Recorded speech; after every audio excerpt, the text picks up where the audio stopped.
Assalamualaikum warahmatullahi wabarakatuh. Bersyukur kepada Allah dengan mengucapkan Alhamdulillahi Rabbil Alamin. Berselawat kepada Rasulullah dengan ucapan Allahumma salli ala Sayyidina Muhammad wa ala ali Muhammad. Yang sama-sama kita hormati Sahibul Bait beserta seluruh keluarga. Kemudian Ustaz kita, guru kita Al-Mukarram Akhi Fillah Ustaz Felix Xiao. Kemudian sahabat-sahabat yang tidak dapat saya sebutkan. InsyaAllah kita semua dimuliakan Allah Subhanahu wa ta'ala. Amin ya rabbal alamin. Kami bagi dua sesi 60 menit 60. Hampir tidak ada persamaan di antara kami. Ustaz Felix Xiao, Ustaz zaman now, saya zaman all.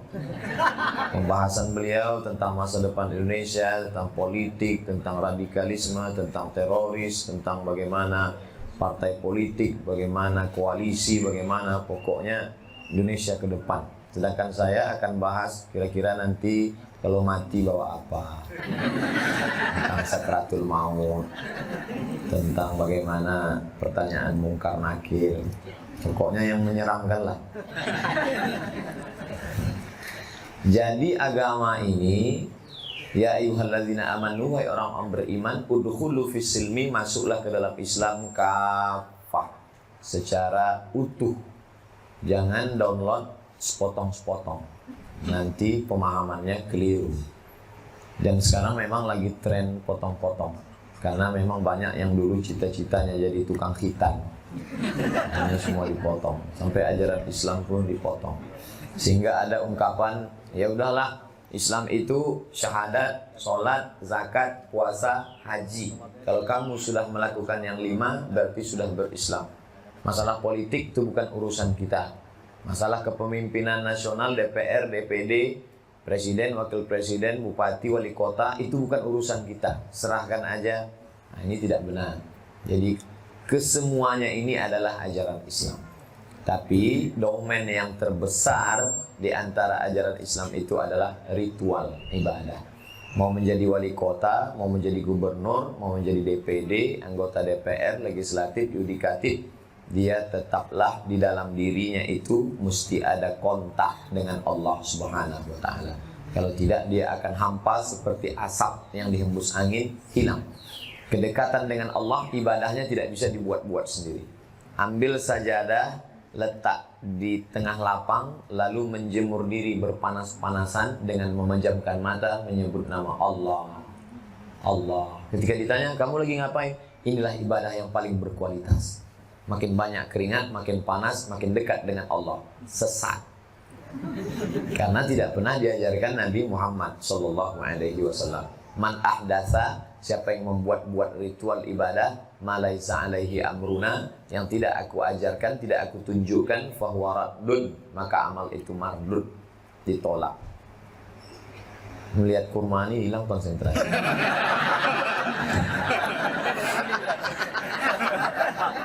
Nah, jadi kalau ada manusia, banyak sekali manusia, tapi ada manusia yang dipilih oleh Allah Subhanahu wa ta'ala.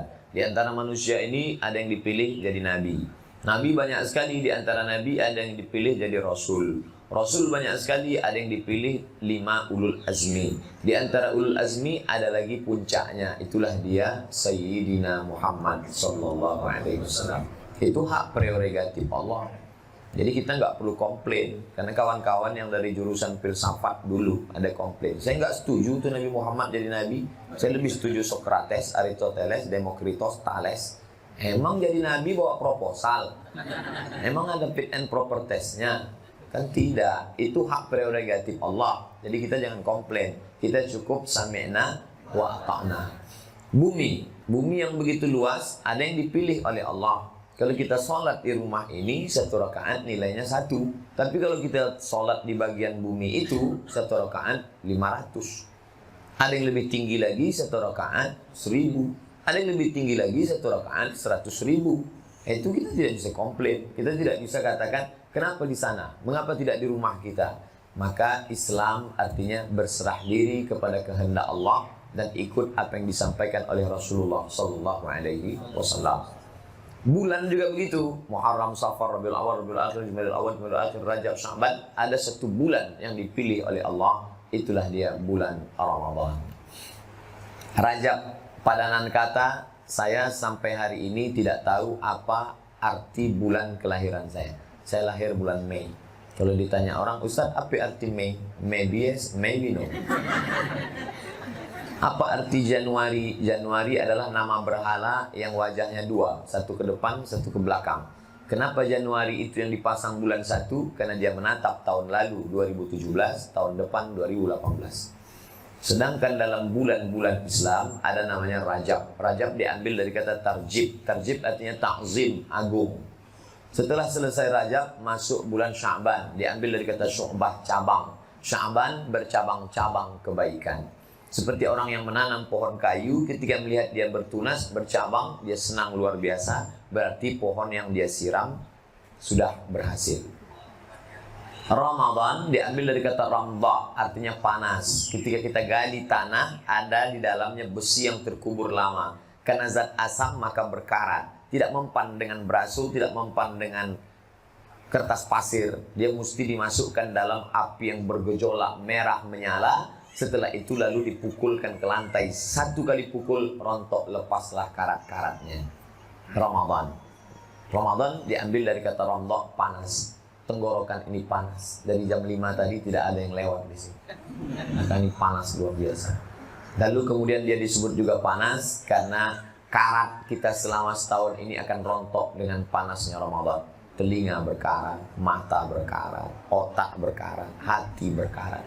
Hati berkarat tidak mempan dengan istighfar. Telinga berkarat, macam-macam yang didengar. Mata berkarat. Saya sejak video viral ini makin berkarat mata saya. Karena bolak-balik ke airport. Melihat security berkarat mata itu. Maka karat-karatnya ini dirontokkan dengan masuknya Ramadan. Masuk kita ke dalam.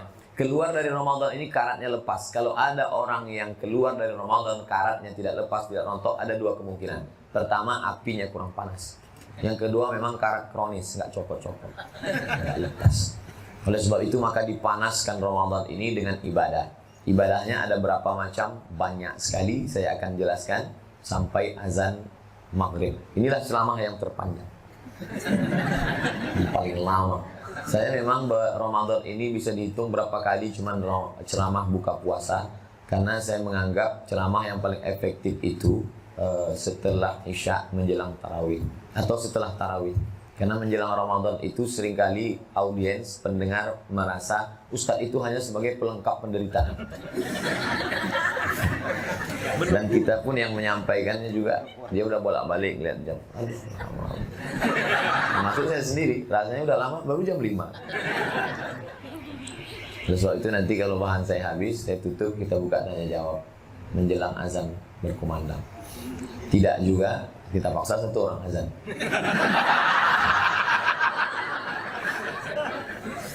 Ibadah yang pertama adalah sesuai yang tertulis dalam Al-Quran. Ya ayyuhalladzina amanu, hai orang beriman, kutiba alaikumus syiyam.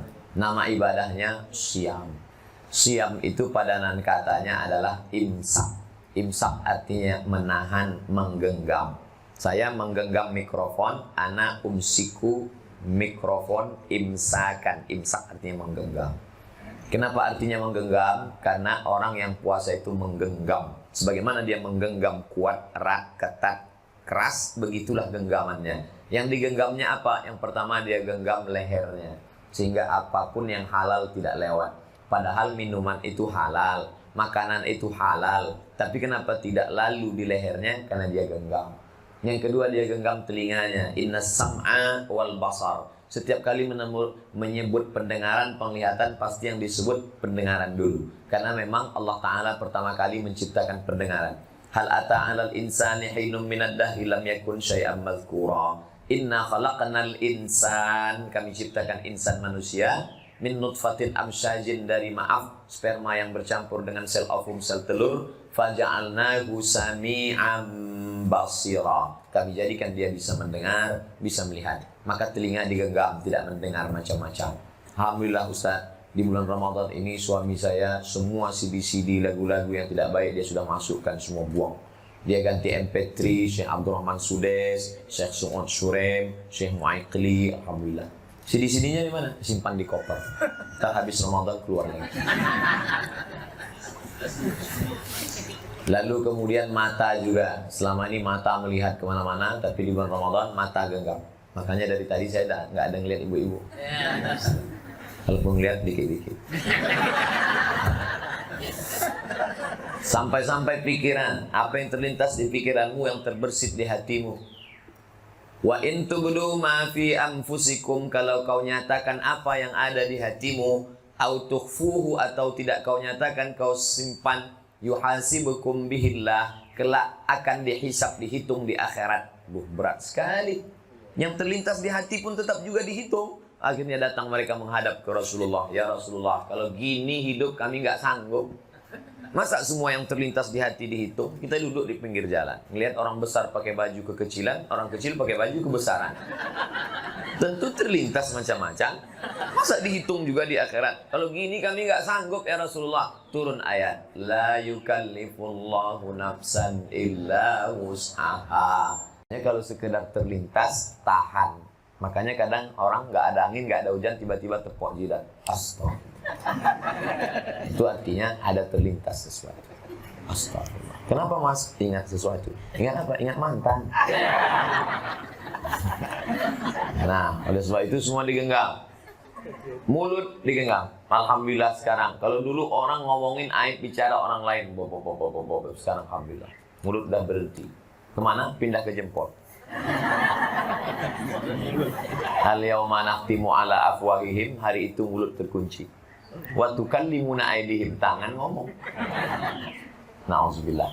Makanya kata Nabi, man lam yada' qaulaz zur, siapa yang tidak meninggalkan ucapan kata-kata zur, dusta, bohong, palsu, ngibul, enggak benar, falaisa lillahi hajatun fi ayyada'a ta'amahu wa syarabahu. Ta'am, food, makanan dia tahan. Syarab, drink, minuman dia tahan. Makan bisa ditahan, minum bisa ditahan, tapi ucapan, kata-kata, perbuatan tidak ditahan, enggak ada gunanya.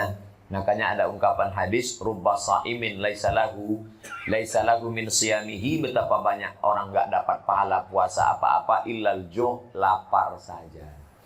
Cuman lapar doang, cuman lapar aja. Kenapa? Karena tidak meninggalkan. Maka ibadah yang terberat adalah siam.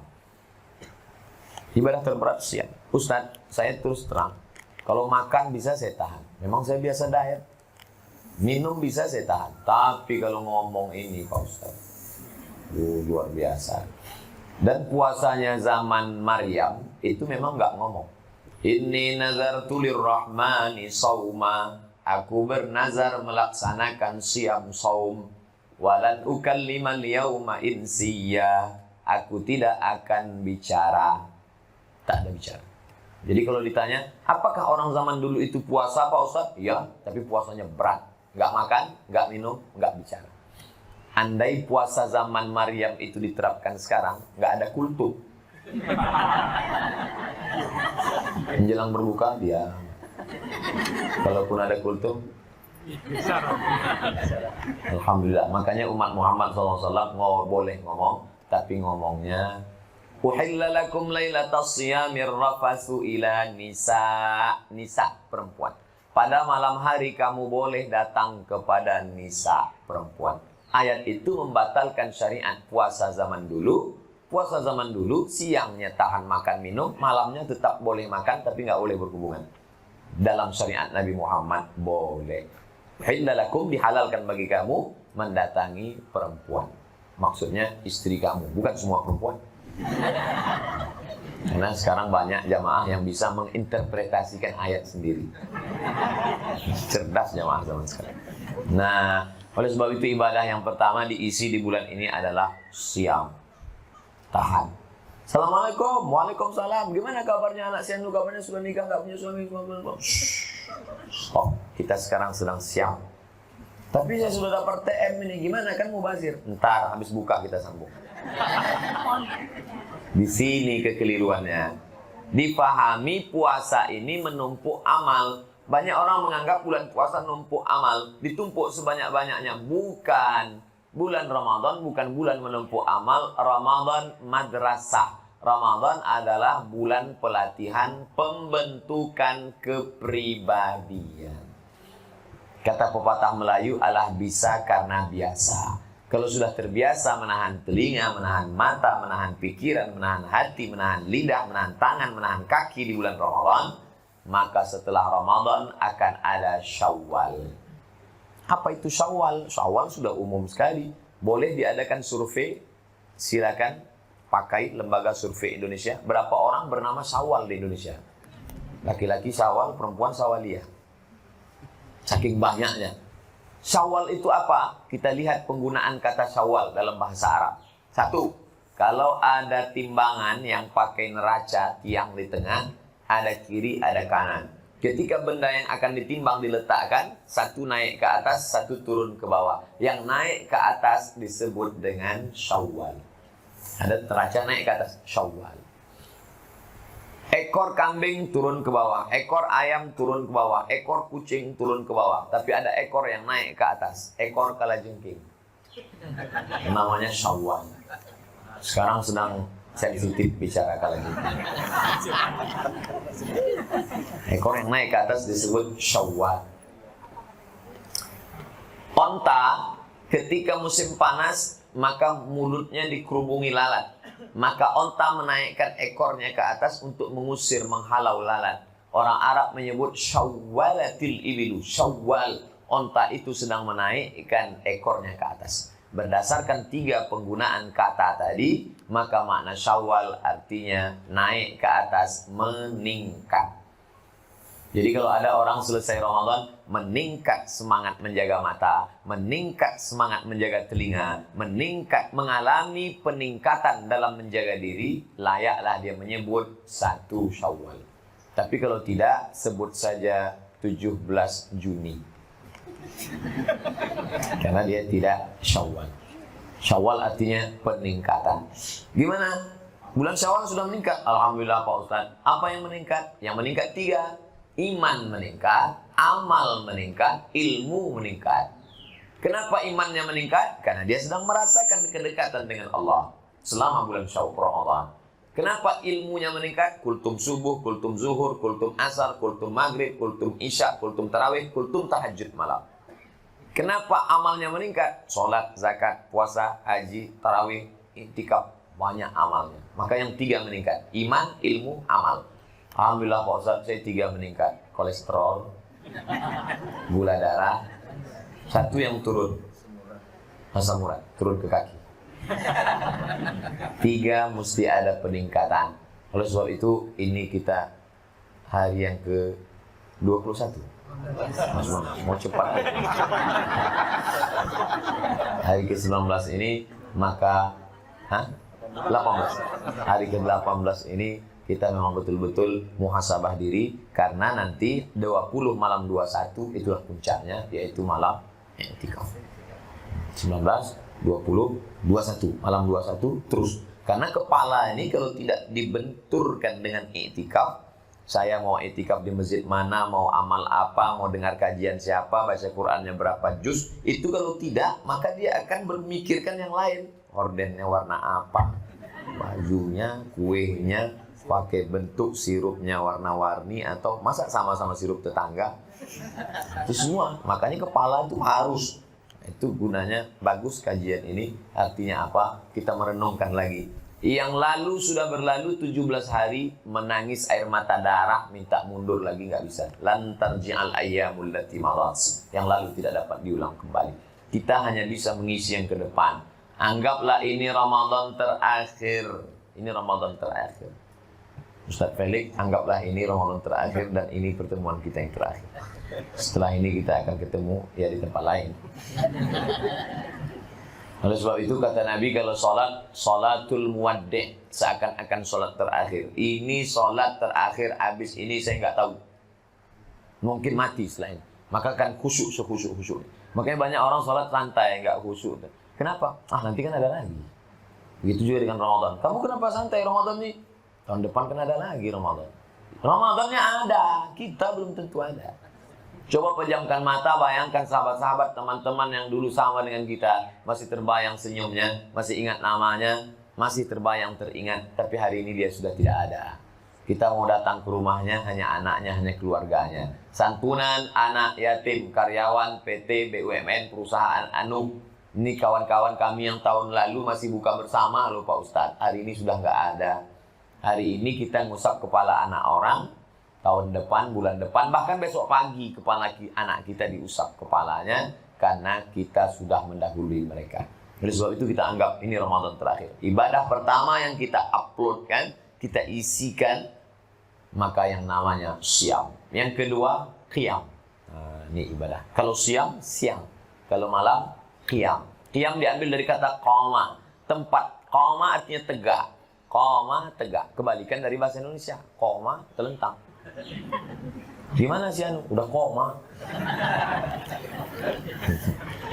Pakai huruf qama, artinya tegak. Tempat tegak berdiri disebut dengan maqam. Makanya orang yang sedang duduk disuruh berdiri iqamat. Iqamat. Qad qamatis salatu, qad qamatis salah. Allahu akbar, Allahu akbar. La ilaha illallah. Belum azan maghrib. Karena orang sensitif mendengar ini. Banyak yang naran air liur. Belum, masih lama. Nah, oleh sebab itu maka disebut tempat tegak berdiri itu maqam. Maqam Ibrahim. Maqam bukan kuburan. Tempat kita kalau udah disebut hati-hati maqam tuh. Maqam artinya tempat tegak berdiri. Maka penggunaan kata maqam untuk kuburan tidak tepat. Karena maqam tempat berdiri. Tidak ada orang berdiri di kubur. Baring semua. Maqamam mahmuda. Mudah-mudahan Allah menempatkanmu di tempat berdiri yang terpuji. Bertahajudlah. Maka ibadahnya disebut dengan qiyam, tegak. Ketika semua orang sedang niam, ada hamba Allah yang qiyam. Niam, tidur. Tidur semuanya. Tapi ada satu hamba yang tegak. Qiyam, berdiri. Nama ibadahnya qiyamul lail. Tegak lail di waktu malam. Tegak di waktu malam. Secara umum namanya qiyam. Tapi di dalam qiyam ini ada lagi sub satu-satu. Yang pertama namanya tarawih. Tarawih diambil dari kata tarwihah. Tarwihah artinya duduk santai. Berhenti sejenak, tarwihah. Berhenti sejenak, tarwihah. Berhenti sejenak, tarwihah. 3 kali tarwihah, bahasa Arabnya tarawih. Itu beda bahasa Arab dengan bahasa Indonesia. Bahasa Arab ada singular, ada musanna, ada plural. 1 masjid, 2 masjidani, 3 masajid. 1 kitab, 2 kitabani, 3 kutub. Kalau bahasa kita enggak, tinggal ulang aja. 1 masjid, kalau banyak masjid-masjid. 1 buku, kalau banyak buku-buku. Kalau bahasa Arab enggak. Kalau 1 tarwihah. Kalau 2 kali istirahat tarwihatani. Kalau 3 kali istirahat tarawih. Kenapa sholat itu disebut dengan sholat pakai duduk istirahat? Karena tegaknya lama. Tegaknya berapa lama? Nabi baca rakaat pertama 2 juz 4 lembar. Surat Al-Baqarah. Makanya setelah itu duduknya santai lama. Maka disebut dia dengan sholat tarawih. Karena pakai duduk santai. Alhamdulillah saya sudah 17 malam sholat tarawih nggak pakai duduk santai. Loh, kok nggak pakai santai? Rakaat pertama Al-Hakumut Takatsur sama Wal Asri. Itu pun 1 nafas. Nah, zaman Nabi Muhammad SAW, Nabi baca ayatnya terlalu panjang. Pada zaman Umar bin Khattab diangkatlah seorang imam namanya Ubay bin Ka'ab. Kata Nabi, kata Abu Bakar, kata Umar, Umar manggil Ubay, Ubay, kamu jadi imam sholat tarawih, jangan panjang-panjang seperti Nabi. Umat nggak sanggup tegak lama. Jadi apa saya yang baca? Baca aja 1 juz, tapi rokaatnya tambah jadi 20. Witir 3, 23. Pada zaman Umar bin Abdul Aziz, nambah lagi 36 rokaat. Tambah witir 3, 39. Di Son'a, di Hadramaut Tarim, ada masjid buat 100 rakaat. Di Maroko, Casablanca, di Rabat, malam 27, tidak pakai hitung, tarawihnya dari Isya sampai subuh. Tapi pasukannya ganti-gantian. Ada pasukan inti, ada pemain naturalisasi. Ada pemain cadangan, ada yang masuk 2 rakaat keluar. Imamnya ganti-ganti. Nah, jadi ada yang 8 tambah 3, 11. Ada yang 20 tambah 3, 23. Ada yang 36 tambah 3, 39. Ada yang 100 tambah 3, 103. Ada yang unlimited edition. Tanpa batas. Jadi nggak usah dipermasalahkan. Kalau rakaatnya dikit, ayatnya panjang.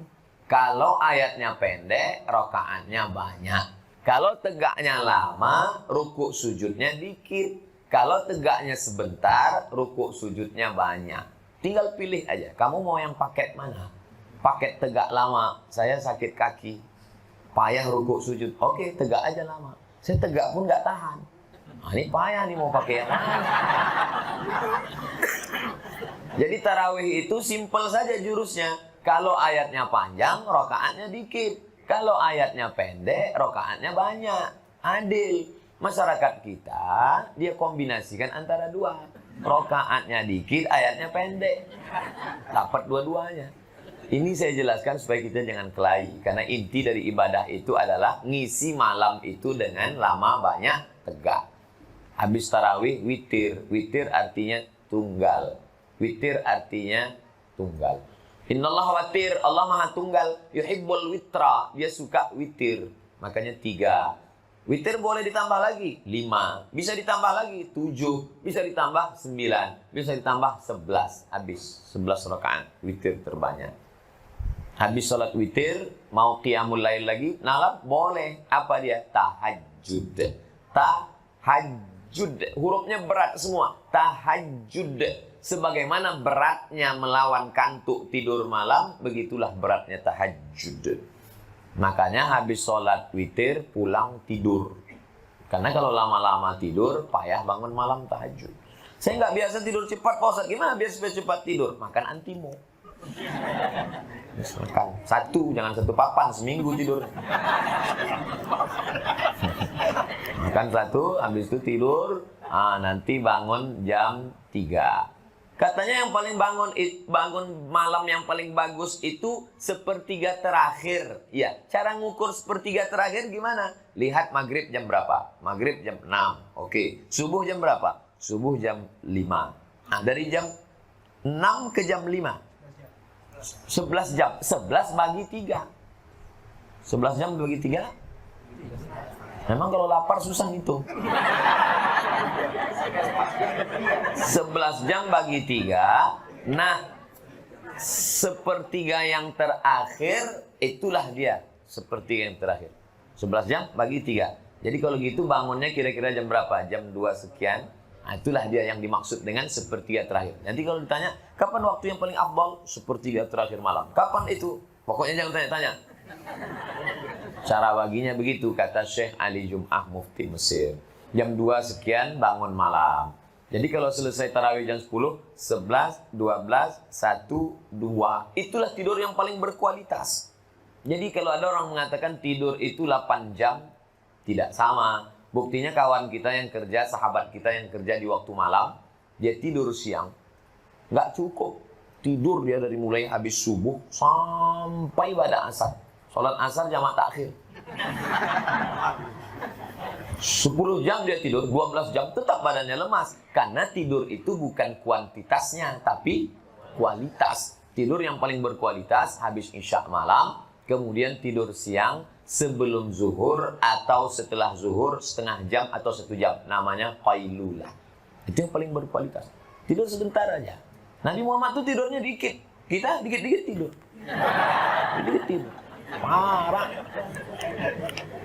Orang barat itu susah sekali tidur. Sampai kena penyakit insomnia. Susah tidur. Orang kita mudah aja. Ngelihat khotib. Semua. Belum khotib naik mimbar.